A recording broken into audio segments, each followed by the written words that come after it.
Penurunan level PPKM memberi dampak signifikan terhadap mobilitas masyarakat. Aktivitas mulai meningkat, bahkan tak sedikit yang kembali abai dengan prokes saat berada di ruang publik. Tarik ulur antara kesehatan dan kebijakan pelonggaran serta pembatasan tersebut kemudian menjadi dilematis. Apalagi munculnya prediksi gelombang ketiga kasus COVID-19 di Indonesia. Bagaimana memahami situasi ini agar tidak terjebak dengan euforia landai sesaat ya, dan serta apa mitigasi yang lebih strategis guna mencegah terjadinya penularan dan juga menghambat prediksi munculnya gelombang ketiga. Kita bahas lebih lanjut dalam Newsroom Talk sore ini. Ada dua narasumber yang sudah bergabung lewat sambungan Zoom dari luar studio. Yang pertama Heri Trianto, Ketua Bidang Komunikasi Publik Satgas COVID-19, dan Tri Yunis Miko, Epidemiolog UI. Selamat sore Bapak-Bapak.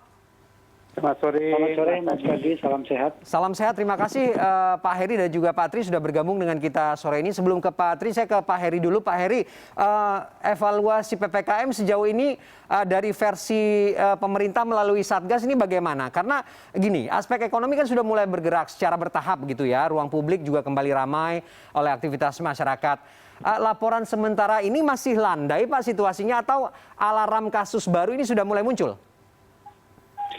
Ya, kalau kita lihat angka kasus hariannya dan tingkat positivity rate-nya kan sebenarnya sudah cukup rendah ya, di bawah 2% saat ini. Tetapi tentu saja ini bukan alasan untuk kita berpuas diri atau kemudian euforia sehingga membebaskan semua aktivitas kita seperti sebelum pandemi. Ada banyak hal yang harus perlu kita waspadai, dan rasanya banyak studi juga sudah menunjukkan bahwa gelombang baru itu tidak bisa dihindari, dan pilihan kita sekarang adalah bagaimana menahan atau mencegah terjadinya gelombang baru pandemi COVID-19 ketika kasus kita sudah melandai, dan pada saat yang sama negara-negara lain justru mengalami kenaikan. Jadi ini adalah sebuah situasi yang tidak mudah. Minggu-minggu ini adalah situasi yang cukup kritis buat kita untuk melihat apakah sejumlah pelonggaran yang sudah diberikan, mobilitas yang sudah kembali seperti sebelum PPKM darurat, itu memiliki implikasi negatif terhadap kenaikan kasus penularan. Evaluasinya tentu saja kita harus tetap berhati-hati dan secara bertahap ya, jika ingin membuka aktivitas yang memang sudah diminta oleh masyarakat, termasuk uji coba pembelajaran tatap muka yang sudah mulai berlangsung di sejumlah daerah, tetapi kemudian juga sudah mulai ditemukan klaster-klaster sekolah ya, atau kasus-kasus yang ditemukan di sekolah ketika pembelajaran tatap muka itu mulai dilakukan. Seperti di Purbalingga tadi kan belum diketahui apakah itu klaster sekolah atau memang sebenarnya dibawa dari rumah, tapi karena ada screening sehingga ketahuan ada kasus atau ditemukan kasus yang cukup banyak tadi ya, seperti itu. Oke, antisipasinya apa kemudian Pak? Kalau kemudian suatu kasus di sebuah daerah ini tidak dituding kemudian menjadi trigger lonjakan kasus di situasi yang kita katakan cukup landai seperti yang tadi disampaikan juga? Iya, pekerjaan besar kita sekarang adalah bagaimana memperlambat waktu terjadinya gelombang berikutnya gitu, karena yang memang ini nanti oleh epidemiolog juga sudah diprediksi, kita pilihannya adalah mencegah tadi atau menahan agar kasus rendah itu kita bisa pertahankan sepanjang-panjangnya, kira-kira seperti itu, sambil kemudian kita meningkatkan vaksinasi. Jadi seperti kemarin vaksinasi hariannya itu angkanya cukup bagus di 2,5 juta. Dan ini akan menjangkau lebih banyak lagi. Tadi ada beberapa daerah atau beberapa kota aglomerasi yang sudah mulai melepas aktivitasnya, tetapi kita harus lihat di situ bahwa vaksinasinya sudah di atas 100% atau bahkan 103% dari target. Nah ini tetap harus kita waspadai agar penularan tidak bertambah, sementara kita sudah cukup yakin bahwa tingkat risiko kematian juga bisa kita kendalikan jika ada warga kita yang tertular. Oke. Berarti saya langsung ke Pak Tri ya. Pak Tri, dengan situasi yang seperti sekarang kan kita tahu kajian epidemiolog ini selalu paralel dengan perubahan kebijakan dan juga bagaimana memantau pergerakan dan juga mobilitas masyarakat di tengah pandemi. Apa catatan Anda sejauh ini terkait situasi ini? Apakah di situasi yang dianggap landai seperti ini memang kewaspadaan itu menjadi satu hal yang dianggap tidak terlalu penting bagi sebagian masyarakat sehingga memunculkan klaster-klaster baru seperti klaster sekolah begitu yang saat ini juga masih dikaji begitu? Ya, menurut saya ya itulah kehati-hatian kalau kita mau melonggarkan pembatasan sosial. Kita sangat hati-hati. Kalau itu sekolah itu dimulai dengan survei pada anak sekolah baik SD, SMP atau SMA, baru ambil kebijakan. Kebijakannya juga harus hati-hati. Apakah orang-orang yang telah terinfeksi boleh masuk, begitu? Apakah orang-orang yang belum terinfeksi tidak boleh masuk? Karena menurut saya orang-orang yang terinfeksi, kalaupun dia terinfeksi lagi akan ringan, begitu. Kemudian kalau ada infeksi, jadi sudah terjadi infeksi begitu. Jadi menurut saya aman gitu, jadi datanya aman. Nah, kalaupun membuka fasilitas sosial begitu, kayak supermarket, tempat wisata, apapun fasilitas sosialnya yang akan dibuka, menurut saya pada saat dibuka dilakukan checkpoint begitu, dilakukan survei antigen suatu waktu dimanapun. Jadi itu untuk menjamin apakah pembatasan sosialnya baik. Jadi kalau tidak ada quality control untuk apakah ada infeksi baru, kemudian apakah ada reinfeksi dari orang yang sudah terinfeksi, menurut saya harus dilakukan. Kalau tidak, kita tidak hati-hati namanya. Oke, Anda ingin mengatakan bahwa kemudian formula yang disiapkan sebelum kebijakan itu muncul saat uji coba itu adalah coba-coba gitu, atau gimana? Menurut saya begitu. Kalau anak kok coba-coba masuk sekolah begitu. Jadi harusnya demikian. Harusnya dengan data survei kemudian kita tahu bahwa anak SD, SMP berapa yang telah terinfeksi. Jadi kalau kita harus tahu benar berapa anak yang sudah terinfeksi baru mulai. Dan menurut saya kegagalan yang besar adalah bahwa kegagalan kita mengukur transmisi pada PPKM berlevel ini menurut saya belum standar ya. Tesnya masih kurang dari 2.700 yang seharusnya 2.700, dan itu kalau digabung dengan surveillance pasif atau orang-orang yang periksa dengan tes antigen tidak bisa begitu. Harusnya benar-benar surveillance aktif, ya, yaitu melakukan tracing, dan tracingnya juga belum standar, belum sesuai dengan rekomendasi WHO atau 20-30, bahkan kita masih di bawah 10 begitu, jadi 8 rata-rata.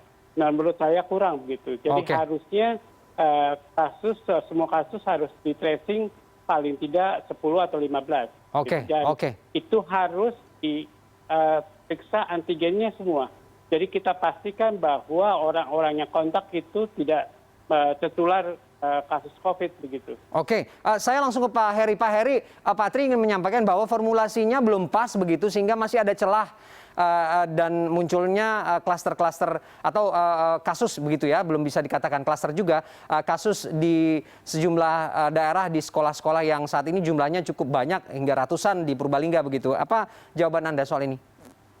Ya, tentu saja memang kita perlu segera melakukan evaluasi terhadap temuan kasus di sejumlah sekolah ini ya, yang jumlahnya juga cukup fantastis seperti yang di Purbalingga, dan saya rasa SOP-nya juga sudah clear untuk kemudian membatalkan kegiatan pembelajaran tatap muka itu. Itu sudah dilakukan juga tidak hanya di Purbalingga, saya perhatikan juga di Jepara, di Kecamatan Pecangaan juga lakukan hal yang sama. Jadi Satgas di daerahnya melalui bupati atau wali kotanya juga bertindak cepat gitu. Dari sisi makro kebijakan di pusat tentu saja ini akan menjadi perhatian di Satgas untuk kemudian disampaikan juga kepada para pemangku kepentingan di pembelajaran tatap muka ini. Memang resikonya selalu terbuka, dan kita juga cukup terkejut ada sejumlah daerah juga membuka pembelajaran di tingkat SD ya.